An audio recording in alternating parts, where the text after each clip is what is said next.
From the most famous farm worker of our industry to the most powerful critic of our time. From a gifted winemaker who broke through every barrier to become where she is, to a journalist who changed the very way we think about wine in America. I've been very lucky that I've found something in life that I loved, and that my wife often accused me of dreaming about it. So anyhow, today I realize I've crossed a sort of a line that hasn't been crossed before, that I'm the first wine critic in the Vintners Hall of Fame. I certainly hope I'm not the last. To all the California winemakers, to all the members of the Vintners Hall of Fame, the voters, the nominating committee, I thank you from the bottom of my heart. I'm truly, truly touched by being admitted, and I hope that everything I do from this day forward will justify your confidence in me. Thank you very much. So there they are.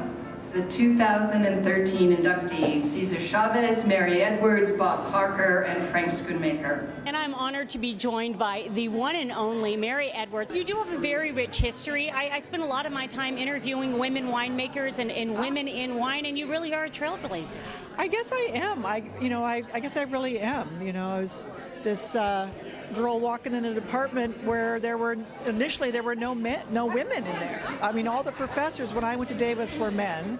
There were 3 women students, including myself, in the master's program, but only I graduated to become a winemaker. You went into the industry, and it was obviously heavily male-dominated. What in your mind made you think that you could do it? Well, that's the problem. I didn't think about that part. I thought this looks like a great career for me. I didn't think about the fact that I was a woman. I kind of woke up later going, what was I thinking? What was I thinking? But fortunately, I had a lot of really great men who supported me, and actually had a team of 5 gay men who helped me get my start. They understood my difficulty because they had their own things to face, and it just kind of propelled me along the way, So my gay support team is why I'm here today. I always think underdogs tend to stick together. Yes, exactly. So anyway, I think I made a good choice. I'm still standing after 40 years in this business. I'm honored to be joined by the one and only Randall Grahm of Bonnie Doon Vineyard. Take us back to 2 years ago when you were inducted. What was that like for you? Wonderful, kind of breathtaking. I mean, the most amazing thing was really to be honored in the presence of some of my former professors and colleagues. And when you come to something like this, is there anyone that you're looking forward to maybe seeing again, reunions, anything like this, or do you see these people on a regular basis? Actually, I don't, but the other problem is I am preternaturally shy, so this is like sheer torture. Oh, I'm torturing you right now. I'm so sorry, Randall. Bonnie Doon, obviously amazing winery vineyard you have over there. Tell us a little bit about what you guys have going on this year.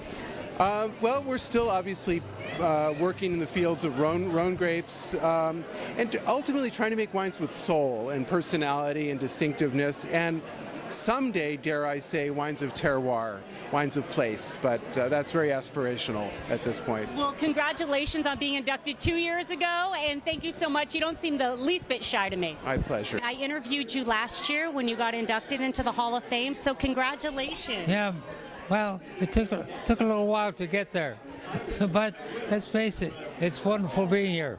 We love the business. It's been years of hard work, but we still love it. Yeah. It must be really rewarding for you to see the next generations here supporting here. What does that mean? It's great to have our families so involved. They're all involved with it. I mean, which is fantastic. We're pretty well set up for the perpetuation of the business. It's an amazing business, amazing winery. Do you think you'll ever retire? No. Throughout my whole life, I've thought about it too, on and off. Hell, I never thought of retiring. That is not my cup of tea. I'm not a real fast worker, but I'll never retire. You set the mood, though. When you're there, everybody else is coming to work. If Mr. Mondavi's there, they better get in. They have to move. Congratulations. Thank you so much for your time. Great honor. Nice to see you again. Keep up the good work. Thank you.